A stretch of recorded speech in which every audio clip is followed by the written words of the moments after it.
এই piles, anal fisher, fistula এই রোগগুলোর মধ্যে পার্থক্য কি করে হয়, মানে কোনটা কি কি উপসর্গ হতে পারে?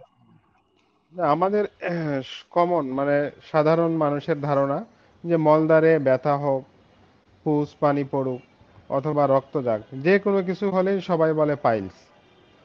আসলে পাইলস একটা আলাদা একটা রোগ। যদি আমরা বলি যে আচ্ছা পাইলস কি সবার থাকে, পাইলস কিন্তু একটা সাধারণ মানুষেরও থাকতে পারে। জি। কিন্তু এটা কখন আমরা রোগ বলি, যদি এটা উপসর্গ তৈরি করে। যেমন পাইলসের প্রথম যে উপসর্গ সেটা হলো রক্ত যাওয়া। রক্ত যাওয়া এখানে একেবারে ফ্রেশ তাজা রক্ত, লাল টকটকে রক্ত যাবে। পেশেন্টরা আমাদের কাছে এসে বলেন এরকম যে স্যার আমার টয়লেট করলে পায়খানা রাস্তা দিয়ে একেবারে ফিনকি দিয়ে রক্ত যায়, বা সিরিঞ্জ দিয়ে যেমন একটা পানি বের হয় ঠিক এরকম করে রক্ত বের হয়।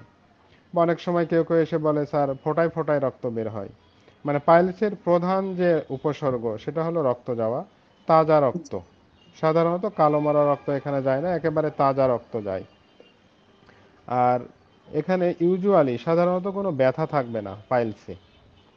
আর যদি আমরা অ্যানাল ফিশারের কথা চিন্তা করি, তাহলে এখানে প্রথম যে উপসর্গ সেটা হলো মলদ্বারে ব্যথা। রুগীরা আমাদের কাছে এভাবে এসে বলেন স্যার আমার একটু শক্ত পায়খানা হইলে যে স্যার জ্বালা পোড়া ব্যথা একেবারে অসহ্য, কোনোভাবেই টিকা যায় না। বিশেষ করে পায়খানার মিনিমাম 2 ঘন্টা 3 ঘন্টা তো স্যার একেবারে অসহ্য, জীবন অসহ্য হয়ে যায়। তারপরে ধীরে ধীরে কমে যায়, আবার যখন টয়লেট হয় তখন আবার ব্যথা হয়। আর এখানে রক্ত যাওয়াটা একটু কম, পাইলসের তুলনায় একটা কম। আর যেটা আমরা ফিস্টুলা বলি, ইনফেকশন, সাধারণত মলদ্বারের মুখ থেকে অথবা কমনলি মলদ্বারের সাইড থেকে একটা পুজ বের হয়।